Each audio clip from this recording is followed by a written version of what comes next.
If you like to drop mail in these blue boxes, be very careful. Thieves are starting to put cardboard with double-sided tape down in there to catch the mail, and then coming back and stealing checks and whatnot out of there, and washing the checks and stealing thousands of dollars from people. I have to pull these out on an almost weekly basis at this point. So be very careful. If there's mail coming out of the top, don't put more mail in there. I'd get out and use this other side right here.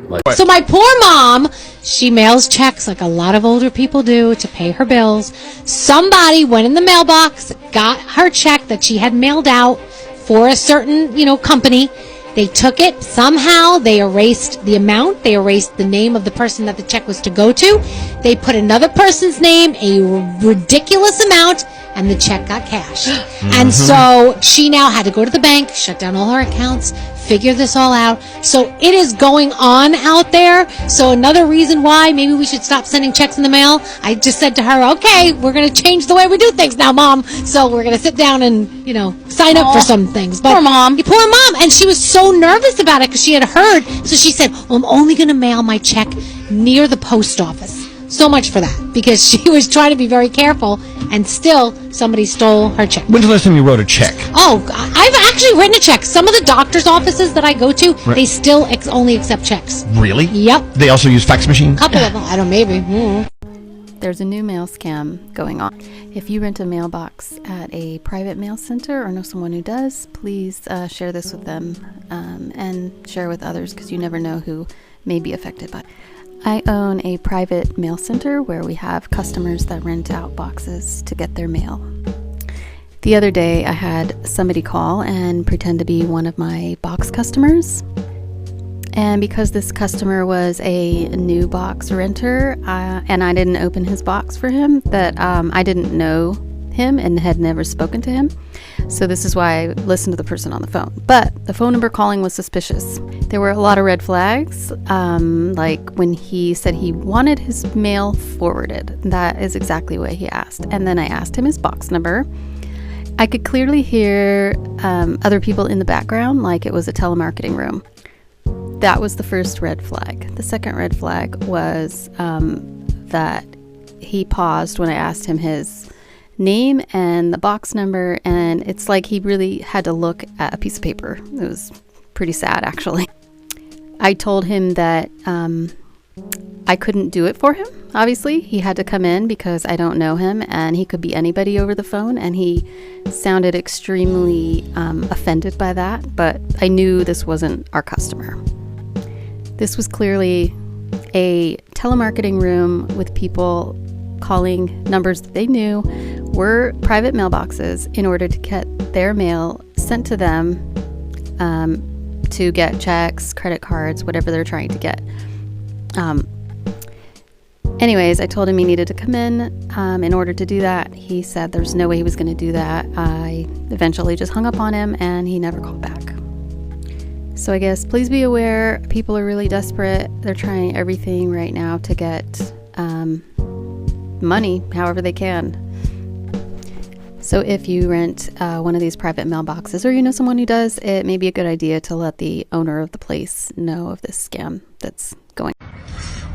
Well, we got some more news. Boy, this one's tough. Now, let's be clear. We've been getting reports of United States Postal Service employees getting robbed, getting shot, getting stuck up, in danger with this mail.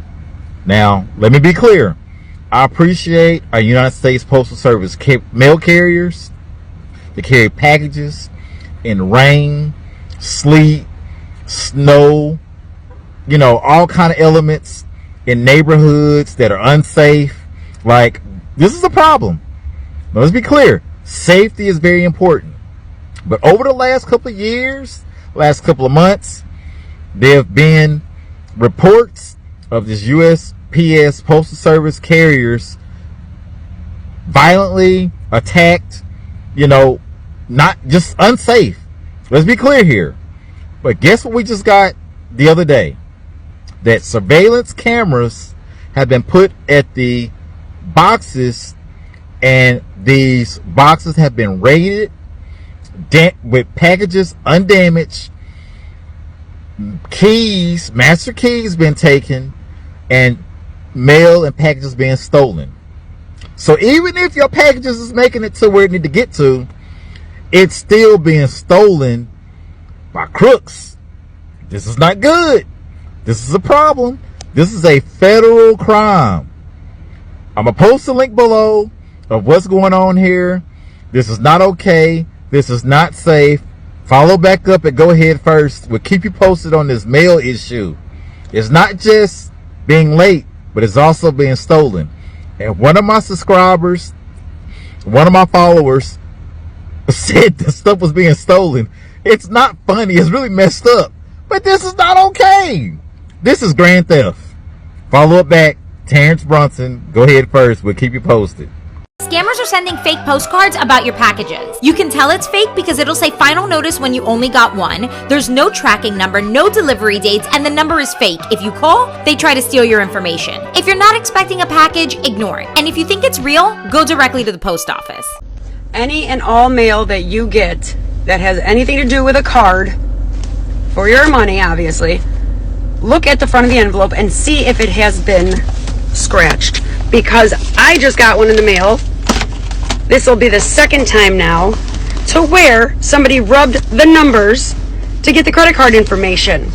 I was wondering how my brand new card that I had just received had been used. And look,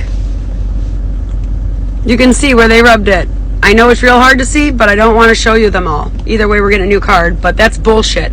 Look at your mail, people. And here we got Nina to explain what happened here. Yeah, this healthcare worker, he got a new job last November, okay? Almost 12 months ago.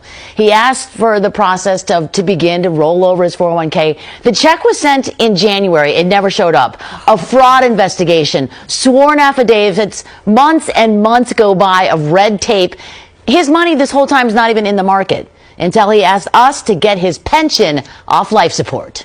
This was a $60,000 check that they sent like a postcard in the mail. Michael Cornick's been making contributions to his 401k for the last 9 years. When the lab technician got a new job, he wanted to roll over those savings to a new account. But the pension company only offered one way of sending the balance, in a paper check. They said, we can either send it USPS or UPS. They just stuck a stamp on it and said bye. If they would have said to you, would you like, a paper check or direct deposit? What would you have taken? Of course, direct deposit. I begged them to do direct deposit. They said, this is our policy. This is our only way that we do that. That's just opening up a whole fraud avenue. Exactly. Let's send a paper check instead of sending directly to the bank. Why? That avenue of mail only was a one-way street to scam the $60,000 check. It never made it to Mike's mailbox. It was swiped, washed, written to someone else, and cashed, stealing all of his hard-earned money. It's like the type of frustration where you think there's like no way out of it. You know, like you're just like in this bottomless hole. It was a bottomless hole. We helped him dig out of it. We got in touch with the company. He got his money back. And we were so happy because, you know what? Stolen checks and check fraud is not a gimme. If you look at the body of our last 7 On Your Side stories, we've had to help so many people that have had checks stolen. It's just rampant. And it's not just when you're mailing checks. So if you're mailing a check out, I just have one thing to say. Don't. Because no matter what I say about use a certain type of ink, it's just vulnerable. And now checks that we're getting from the IRS, from Uncle Sam, from the tax revenue department, those are getting stolen too. So it's just a two-way avenue for check fraud, which is just everywhere. Yikes. Well, we heard him say that you can't get the money other than like the paper check, which is so frustrating, right? So what can consumers do if they're looking to get their money back, but also stay protected? It's a good question. He wanted direct deposit. Yeah. They wouldn't do it. So you can ask for, a wire transfer. It's 2024, people. Come on. I mean, can we do this a better way? These are financial institutions that say they can't do it. Come on, guys, you can do it. And there are branches. He wanted to pick it up in person. He wanted to either come downtown or come to a branch. He did everything right. Couldn't do that either. So if they insist on sending it that way, which they even did with the replacement check, we made them send it express, trackable, ask for it to be certified, do any other way other than leaving that big check vulnerable in the mail. Okay. So then there was this other question, because you did mention that this was to roll over his 401k. Was there any other option for when he started his job? And this is an important question, especially now, Charlene, because a lot of people are fluid with their work situation. So it's important to stay up on top of your 401k because it's an investment in your future. You can keep your funds at your former company. You know, sometimes this is a good option because you may like their investments and you might get penalized if you move it over. You can also roll it into an IRA. And you can cash out. Cashing out, of course, is going to have penalties and fees. Or you can ask to transfer those funds to your new company. But see if they can transfer them directly. Like, why do you have to be involved? It's just bank to bank. So it was getting him involved where Mike got in trouble because he had to receive the money and then pass it over.